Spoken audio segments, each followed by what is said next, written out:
In this video, we're going to work on the ALEKS problem called Identifying Organic Functional Groups.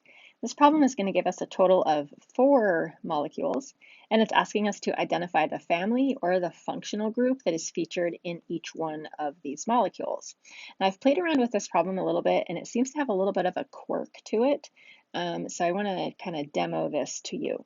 When you're looking at the molecule, ALEKS seems to only want you to identify functional groups that involve what we would call a heteroatom. In organic chemistry, a heteroatom refers to anything that is not carbon or hydrogen. Hetero is a prefix that means different, and in organic molecules, most of the atoms are carbon and hydrogen, so a heteroatom would be an atom that is different from carbon or hydrogen. So when you're looking at a molecule, trying to figure out what functional group it has, for example, this molecule right here, we can see that this molecule has a carbon-carbon double bond, and that is the alkene functional group. I tried entering that in as the answer to this problem, and ALEKS said, no way, that is not what it's looking for. So it appears as though ALEKS does not want you to include carbon-carbon double bonds, alkenes, or carbon-carbon triple bonds, alkynes. Doesn't want those either. It just wants functional groups that involve a heteroatom, which in a way kind of makes this problem a little bit easier to solve once you realize that that's what ALEKS wants from you. When we know that ALEKS is looking specifically for functional groups involving heteroatoms, that means we want to look for oxygens, nitrogens, maybe there might be some halogens. I didn't get any that had halogens in them. So that means in this first molecule that I'm looking at, I want to find the functional group that involves this oxygen atom. This is an oxygen atom that is single bonded to 2 carbons. And I think that what you want to do next is just consult a table of functional groups to help you determine what that functional group is. An oxygen atom that is single bonded to 2 carbons, looks like we've got one type of functional group right here. It involves an oxygen with single bonded to 2 carbons.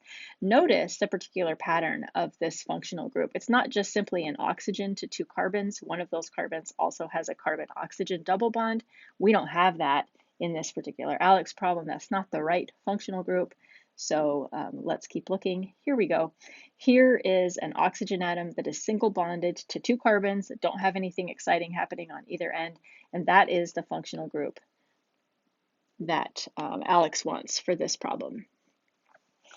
Here we've got another one. Again, remember we're focusing on the heteroatoms. This is an oxygen that is double bonded to a carbon. We're going to take a look at a table of functional groups and find that pattern. There it is. A carbon that is double bonded to an oxygen that is a ketone. Notice that there are a few other options for carbons that are double bonded to an oxygen. Make sure you're finding the right one because there's a few different kinds out there. So not only are we looking at the heteroatom and what it's bonded to, but we also sometimes have to look to see what else is involved in the molecule, make sure we're matching up the functional group correctly.